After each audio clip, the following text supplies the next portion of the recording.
শুরুতেই আমি একটা জিনিস একটু ক্লিয়ার করতে চাই যে ধরেন একজন সাধারণ মুসলমান আর একজন জামাতের কর্মী দুজন কিন্তু ২ টা ট্যাগ নিয়ে বাংলাদেশে চলে। আপনি যখন ধর্মভিত্তিক একটা রাজনৈতিক মুভমেন্ট করবেন দেন আপনি পলিটিক্যালি সরকার অথবা বিপরীত রাজনৈতিক দলগুলোর আপনি শিকার হবেন। মানে বিভিন্ন ধরনের অ্যাক্টিভিটিস এর। আবার সাধারণ একজন হিন্দু বা ইসকনের একজন নেতা বা কর্মী তারাও কিন্তু ধর্মীয় দৃষ্টিকোণ থেকে একই হলেও but political point of view অথবা বিপরীত বা বিরোধী যারা দল আছেন তাদের কাছে কিন্তু আলাদা ক্যারেক্টার হিসাবে আসে। এই কথাটার ব্যাখ্যা এই কারণেই দিলাম যে অনেকেই আমাদের মানে বাংলাদেশের অনেক হিন্দু ভাইরা বা মুসলিম জনতাও কিন্তু একটা জিনিস জানেন না যে ইসকন মূলধারার যে হিন্দু ধর্মের যে রুলস রেগুলেশন বা নীতি আছে বা যেই ভাবার্থমূলক অ্যাক্টিভিটিস আছে সেটার সাথে তাদের বেশ কিছু ডিফারেন্ট ভূমিকা আছে।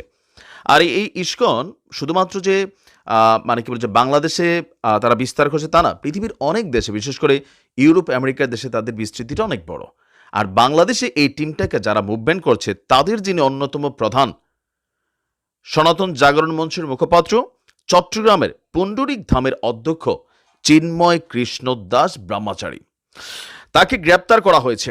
আর তাকে গ্রেপ্তারের পর আজকে সারা বাংলাদেশ জুড়ে ইসকনের অনুসারীরা, আমরা হিন্দু ধর্মের অনুসারী বলছি না কারণ হিন্দু ধর্মের মধ্যে ২টা বিভাজন আছে, বেশ কিছু বিভাজন আছে। এর মধ্যে একটা পার্ট হচ্ছে ইসকন, লাইক আমাদের মুসলমানদের মধ্যে শিয়া সুন্নি নিজেরা নিজের অ্যাক্টিভিটিস আছে না, তো বাংলাদেশেও ইসকন বনাম হিন্দুদের মধ্যে নানান কিন্তু ডিফারেন্স আছে। যেমন ইসকন হিন্দুদের এই যে মন্দির সেটাকেও কিন্তু দখল করেছে এমন অভিযোগও ছিল। তো তাকে কেন গ্রেপ্তার করা হয়েছে? আপনারা জানেন যে গেল কয়েকদিন আগে চট্টগ্রামের লাল দিঘির মোড়ে আপনারা একটা বিশাল সমাবেশ করেছিল। সেখানে বাংলাদেশের জাতীয় পতাকার উপরে গেরুয়া রঙের একটা পতাকা টানানো হয়েছিল, যেটা বাংলাদেশের জাতীয় পতাকাকে অবমাননা। এর পাশাপাশি বেশ কিছু উস্কানিমূলক অ্যাক্টিভিটিসের বক্তব্য তিনি দিয়েছিলেন। আর সেগুলোর জের ধরে তার বিরুদ্ধে যখন মামলা হয়েছিল চট্টগ্রাম থেকে তিনি ঢাকা যাবার পথে বিমানবন্দরে তাকে গ্রেপ্তার করা হয়। আর তাকে গ্রেপ্তারের পর আমরা দেখেছি আজকে সারা বাংলাদেশে এই মুহূর্তে নানান অ্যাক্টিভিটিস চলছে। বিভিন্ন জায়গায় তার যারা অনুসারী আছেন তারা তার মুক্তির দাবিতে বা তাকে গ্রেফতারের প্রতিবাদে যখন রাজপথে নেমে এসেছেন, সেইখানে আবার আমজনতা। তো হোয়াট ইজ আমজনতা? এগুলো ধরেন এখানে আমজনতা বাংলাদেশে কোনো শব্দ নাই। এখানে জামাত, বিএনপি অথবা আওয়ামী লীগের তারা নাই। আওয়ামী লীগের অনেকে আবার ইসকনের মধ্যে ঢুকে গেছে। এটাও আমরা দেখছি যে কেউ কেউ বলছেন যে ইসকনের যারা অনুসারী এদের মধ্যে অনেকে আওয়ামী লীগের তারা ছদ্মবেশে ঢুকছে। তো আমজনতা কারা? আমজনতা এখানে বিএনপি, জামায়াত ইসলাম অথবা বৈষম্য বিরোধী ছাত্র যারা নেতাকর্মীরা আছেন অথবা বিভিন্ন যেই ধর্মীয় ভাবাবেগের যেই জনগণ আছেন তারাই এখানে তাদেরকে আবার প্রটেস্ট করছে। এ নিয়ে ধাওয়া পাল্টা ধাওয়া, পিটাপিটি, অস্থিরতা, মানে গত ৪৮টা ঘন্টা সারা বাংলাদেশে যা ঘটছে, এর মাঝখানে যে ইস্কন্যা থেকে আবার ঠিক এই মুহূর্তে গ্রেপ্তার, এইটা আসলে সরকার কিভাবে সামলাবে? ইভেন চট্টগ্রামে আপনার এই মুহূর্তে খুব বড় ধরনের একটা বিক্ষোভ চলছে, ইভেন বিশাল এক কর্মসূচি আসতে যাচ্ছে। এখন ইসকনের যে ঝামেলাটা সরকারকে পোহাইতে হবে এটা নিয়ে আপনার 100% ভারত এখানে বিবৃতি দিয়ে বসবে। এবং ডোনাল্ড ট্রাম্প, আপনাদের খেয়াল থাকার কথা, তিনি আপনার নির্বাচনের ঠিক আগ মুহূর্তে বাংলাদেশে একটা পোস্ট করছিলেন।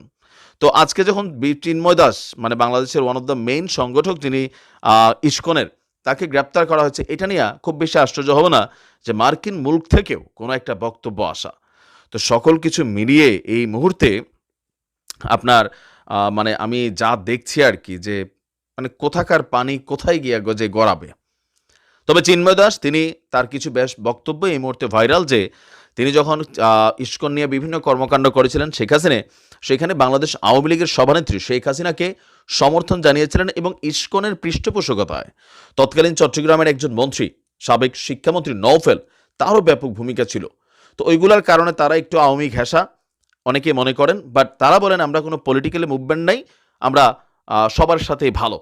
কিন্তু তার এই পুরনো বক্তব্য প্লাস জাতীয় পতাকাকে অবমাননা, ইভেন এই ৫ই আগস্ট পরবর্তী সরকারকে এক ধরনের অস্থিতিশীল করতেই কেউ কেউ বলছেন, আবার কেউ কেউ বলছেন যে না, নিজেদের রাইটস, সারা বাংলাদেশে হিন্দুদের উপর যেই ঘটনা ঘটেছে, সরকার বলছে হিন্দুদের উপরে ধর্মীয় দৃষ্টিকোণ থেকে কোন কোন ঘটনা ঘটেছে, যাই ঘটেছে 95% হচ্ছে পলিটিক্যাল কারণে ঘটেছে। তো সব কিছু মিলিয়ে ডক্টর মোহাম্মদ ইউনূসের সরকার এই মুহূর্তে এই যে ঝামেলাগুলো টোটাল আকারে সিদ্ধান্তগুলা, এই মুহূর্তে ইস্কন্যা থেকে গ্রেপ্তার রাইট নাও, বাংলাদেশে এরা পালাইতে গেলে 2 দিন পরে হয়তো এখন করতো, বাট এই পরিস্থিতিতে ছাত্রদের পরিস্থিতিটাকে কন্ট্রোল করা দরকার ছিল এই ইস্যুটাকে হাত দেওয়া। কারণ এখন চারদিকে প্যাঁচ লাগবে, আপনি কারে ধরবেন?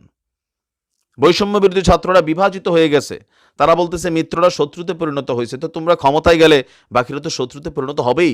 এখানে অনেক কিছু আছে, আফটার অল এখানে ক্ষমতা ইস্যুটা চলে আসছে, পদ পদবি চেয়ার লাক্সারি এসি। তা আমার মনে হয় যে এগুলো একটু ভালো করে আসলে কাউন্সেলিং করা দরকার সরকারের সিদ্ধান্তগুলোতে।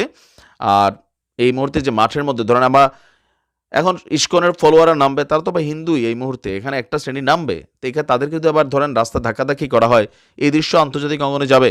আবার প্রথম আলো অফিস ভাঙচুর করেছে, নারায়ে তাকবীর আল্লাহু আকবার বইলা বইলা। তো এগুলো আসলে কি মেসেজ দিচ্ছে? এই মেসেজগুলো ভালো মেসেজ না, অতিরঞ্জিত কোনো কিছুই ভালো না। দিন শেষে পশ্চিমারা ওয়েস্টটা মনে করবে ইয়েস এই দেশের জন্য শেখ হাসিনাই দরকার। মাত্র 2 মাস 3 মাসে যা দেখা হচ্ছে সব জায়গায়। আপনারা অ্যাক্টিভিটিস করেন, নারায়ে তাকবীর আল্লাহু আকবার ট্যাগ কেন মারতেছেন? টুপি পাঞ্জাবি পরে কেন যাইতেছেন? গরুর জিয়াফত কেন খাইতে আসতেছেন?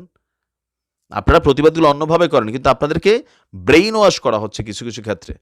পিনাকিদের উদ্দেশ্যে বলবো, ধর্মীয় ইস্যুগুলোকে আপনি গুতা দিয়া কিছু কিছু ক্ষেত্রে আপনি আলেমদেরকে কেন দাওয়াত দিলেন? আপনি বলতে পারতেন যারা প্রথম আলো বিরোধী আছেন তারা আসেন। এখানে অনেক কিছু আমার কাছে কেমন জানি মনে হয়। সাংবাদিক ইলিয়াসের বক্তব্য আবার ঠিক আছে যে আপনারা দাড়ি টুপি নিয়ে সেখানে যাইয়েন না, এটাকে ট্যাগ দেওয়া হবে, ট্যাগ তো দেওয়া হবে। আর পিনাকি সরাসরি বলছেন যে আপনারা যারা আলেমরা আছেন ওই মাদ্রাসার শিক্ষার্থীরা জাফত খাইতে আসেন। কেন? সারা বাংলাদেশে অন্যরা নাই জাফত খাইতে? কেমন জানি সবকিছু একটা ষড়যন্ত্র মাঝে মাঝে মনে হচ্ছে। দেশ নিয়ে কি হচ্ছে নিজেও বুঝি না, পরিস্থিতি আসলে আউট অফ কন্ট্রোলের দিকে যাচ্ছে। আল্লাহ হেফাজত করুক প্রিয় মাতৃভূমি।